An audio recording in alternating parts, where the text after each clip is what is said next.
நீ சொன்னிய உன்னுடைய குருநாதர் ராக்கி ராஜேஷை அறிமுகப்படுத்திருந்தேன் நான் தான். ஸோ குருவுக்கு மிஞ்சின சிஷியனாக இருக்கிறேன். ஸோ விரைவில் உன்னுடைய திறமையால் இந்த படத்தில் ஃபைட் எல்லாமே ரொம்ப எமோஷனலாக இருந்தது. அதாவது ஃபைட்டுன்ற மாதிரி இல்லாமல் ஒரு பெண் வந்து வெகுண்டெழுந்து அடுத்தவனை தாக்குனா எந்த மாதிரி இருக்குமோ அது ஒரிஜினாலிட்டி இருந்தது.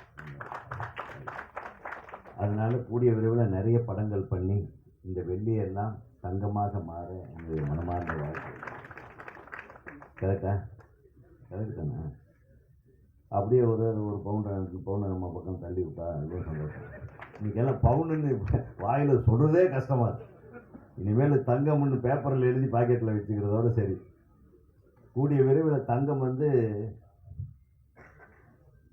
டிக்ளேர் பண்ணிடணும், எதுக்குமே யூஸ் ஆகாத ஒரு மெட்டல்னு. அப்போ தான் ஏழைகளுக்கெல்லாம் சந்தோஷம்.